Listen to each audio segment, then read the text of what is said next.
Grand Risings, everybody. I hope that everyone is doing wonderful on today.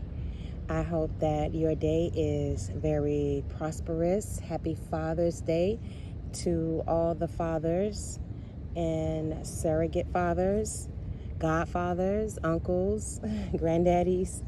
So I hope that you all have an amazing day on today. I want to talk about healing on today. That was very heavy, excuse me, on my heart when I got up this morning. And last week I was in very deep conversations about healing and how do you evolve and, how do you make that work? And there's not necessarily one set way to heal. You have to really find the method that is going to work for you. I will say the one congruent part that has to be in every aspect or whatever method you choose is that you have to want to heal.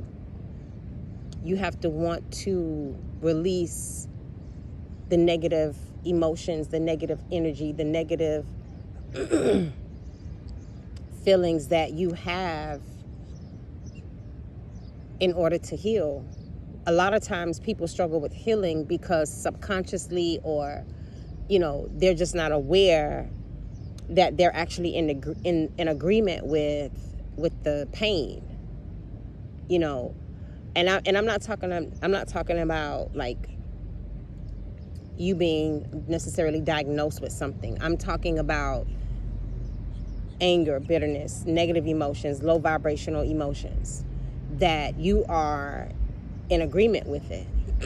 It has served you in a way, it has justified you in a way that you have become attached to the pain. And so healing is not attainable because somewhere in you value being angry, you value being resentful, you value being bitter because it does something for you.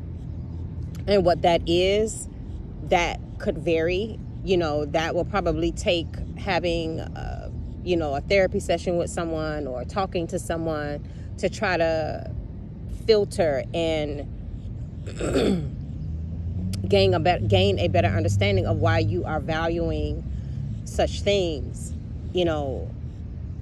Even when people get diagnosed and they go through the process. I know that I had to do it with my cancer journey. You are living one way, and then all of a sudden you're going to all these series of doctor's appointments, right? And for me, my iron was low, so I had to take care of that before they could do this. And it was just like a lot of different things. I had to get my vitamin D up.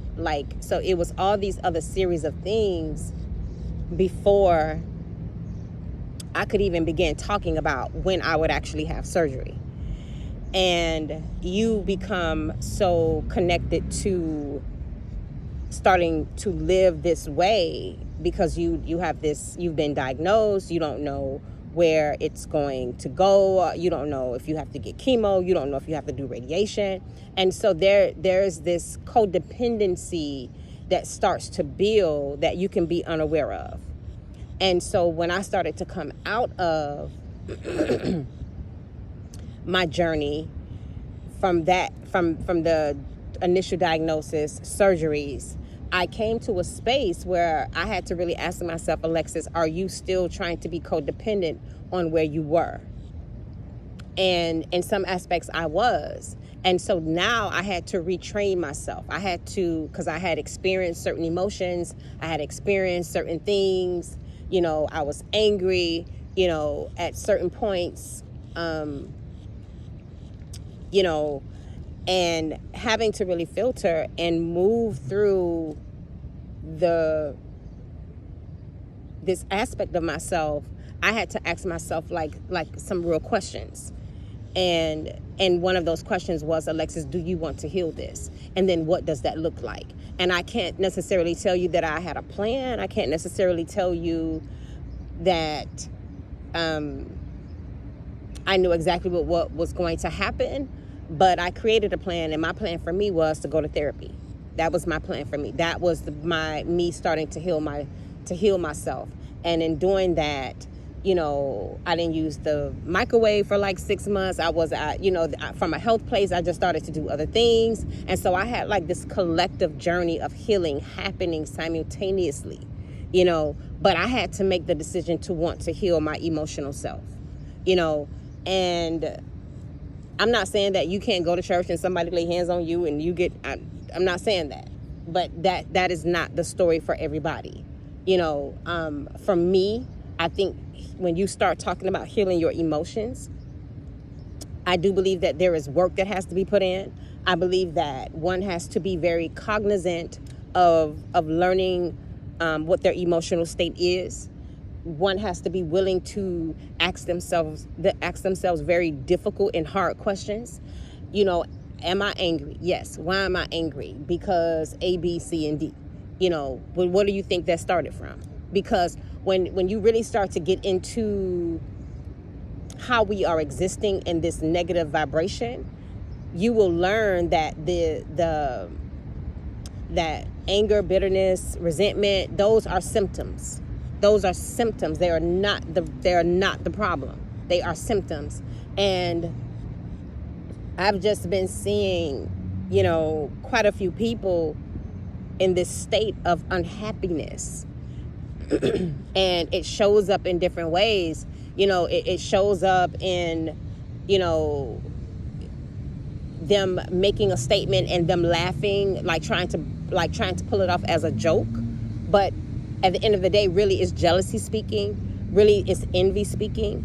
And me being in a state of where I am, really understanding that, okay, Alexis, you can't really take it personal because they're not happy with who they are. They don't like the way that they look, but that they have the right to be, wherever they are. That's their choice. That's their that's their journey. But me seeing a lot of us in this state of unhappiness, and we're trying to mask it with so many things, and we just continue to perform and pretend, and it's draining. And when you are not clear about who you are, you continue to operate in a state where there is no harmony within your body. We are musical beings. And when there is no harmony, then the way that you vibrate, your frequency is negativity. Your frequency is anger. Your frequency is hate. And it all boils down to that somewhere in you are not clear about who you are. I've said this before, I used to get very upset with my challenges with women, and and coming to a place where, Alexis, you're not clear about you, because if you were clear about you, you wouldn't even get upset. You wouldn't even entertain the energy when you see it, But once I got that, once I started to become clear about me, and I got that clarity, it was recent. I walked into a space, and just the other day, and most of the individuals in there, they were women. They were mean mugging, and I didn't, I just, hey, how y'all doing? And I just walked on through, because I used to be them, right? But they don't know, right? And we look at people, and we think, oh, they think this, and you haven't even had a conversation with that person, But the thing is, that person walked in the room, and they represented something you feel like you did not have. And so you frown, you get angry, you have these conversations going on in your head. And the reality is that you're just not happy with you. You don't like you. You don't like you.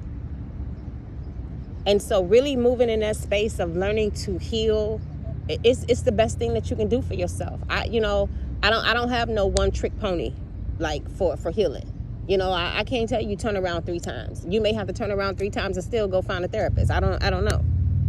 You know, I'm just in this space of if you want to be happy, you got to heal. And you got to redefine what you might have to redefine what healing looks like for you. Because healing might look like, you know, I can't keep going to the same place I was going to trying to find solutions. I may have to find another path. I may need to find another door, you know, but I also have to be willing to walk through that door, you know. And one thing I know about being human is when you really don't want to do something no more, you don't do it. That's the one thing I know about being human. You know, you can't dig in the garbage looking for yourself and then get mad that you're eating garbage. Like that, it just doesn't, that don't vibe. That dog don't hunt. So this is my, my Sunday school lesson for today. I hope that everyone really, really has an amazing day. I hope that this information will somehow trigger and inspire you to want to heal and really make that look like what you need it to look like for you, if that makes sense, and not what people told you healing is. And you know, I've been down that road too, and I'm like, that what y'all talking about is not working. That is not the way to the kingdom. And so I had to find my own path for healing, and I am so grateful that I did it. You know, and now I see where I was, because I see other people and their face are always frowned, they're never smiling. You know, they got this set face of anger, forehead wrinkled, you know, but I used to be her, you know. But again, I am not Captain Save a Chick. You know, if I'm led, I say certain things, but, you know, people have to want to, you know, heal. You have to want that. I can't make that happen for you. Nobody else can make that happen for you. You know, they'll be like, well, Jesus healed people, but I can guarantee you somewhere in that person, they wanted to be healed. Somewhere in them. From the smallest Tanaichi way, Tanaichi, you know, to the greatest way, or whatever that looks like for them at that time. Anyway, thank you for allowing me to share space and time with you.